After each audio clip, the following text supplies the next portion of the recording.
I suppose there's nowhere better to start than at the beginning, 10 years ago, with our first camera, which is this little Panasonic handheld thing. It's absolutely horrendous, but that is the most important camera that we have ever owned.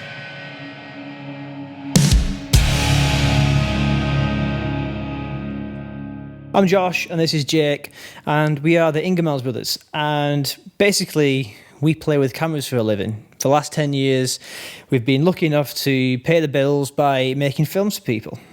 Pretty much. And earlier on today, we were filming a podcast for one of our clients, and we've been meaning to do our own podcast for a couple of years now. Yeah, ages.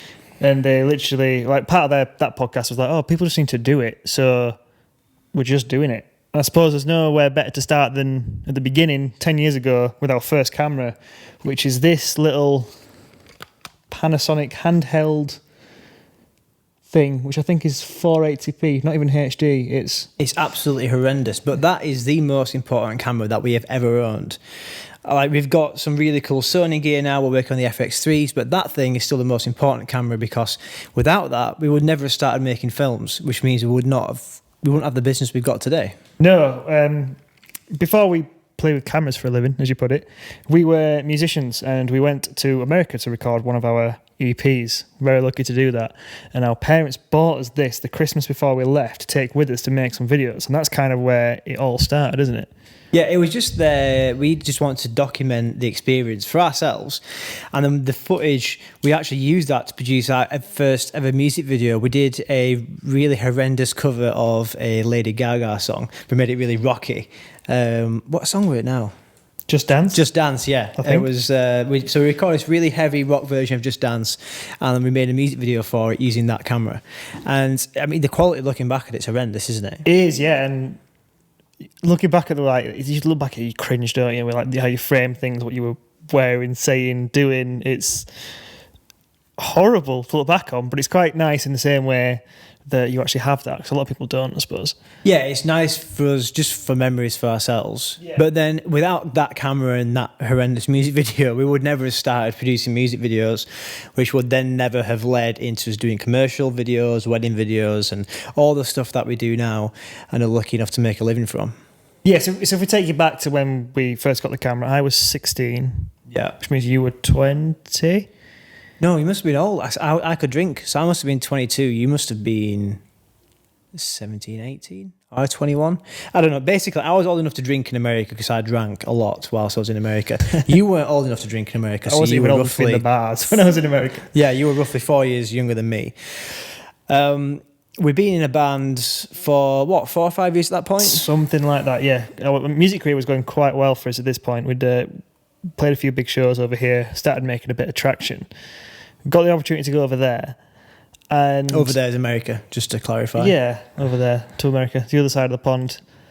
And kind of just took it a little bit for granted at the time, I think. But looking back on it, it was definitely a pivotal moment, because I think it was at that point in our lives where we were really deciding what we wanted to do for a living and going forward, I think, which I know is a really cliche thing to say, isn't it? Yeah, especially at uni, it's really cliche. It's not at school, except because what are you going to do when you leave school? What are you going to do when you leave college? You've got no idea when you're that young. You just can't decide. So it was definitely, for me in my early 20s, your late teens, when we actually got some kind of idea of maybe we can actually do something creative for a living and actually have fun rather than grinding out a 9 to 5. Do you remember the first time I actually made some real actual money through gigging and doing creative? I can't remember, but I'm sure you yeah, so the time when I was like, yes, creative industry, so that's what I'm doing. It were the EP launch at a place called the Coram, it's now called the Garrison in town, in Barnsley, which is where we're from. And we did our EP launch, and we made, I think we made about only like 400 quid each, I think, which back in 2010 as a 16-year-old, I was like, yes, that's amazing. Yeah. There's actually a thing to it. And that was the first time I made any real money. And rather than investing it back in the band and doing something cool with it, we pissed it up the wall, I'm sure. But yeah, we just went out and drank a lot of beer, but we were trying to be little rock stars, weren't we? So that's why we did that. But I think that was like a really key moment for me. I'm like, oh my God, people are here.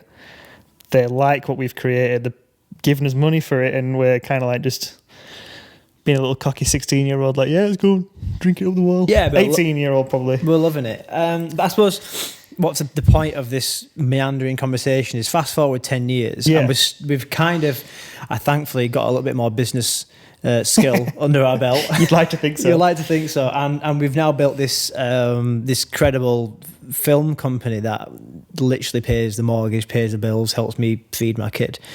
But I feel very lucky that we get to do something we enjoy for a living. But it's been quite a bumpy journey. It's not been like a straight line to get to it, has it? Especially in the past year and a half, as a videography company that at the time primarily specialised in filming weddings, with the whole COVID bullshit that we've just come through. Yeah, it's been difficult. Yeah. But it's nice to see where we are now and kind of be able to share that, I suppose. So that's kind of what the whole point of this is. The whole point of this is we're going to put out short episodes which you can listen to while having a coffee or a beer or whatever in the morning or in an evening.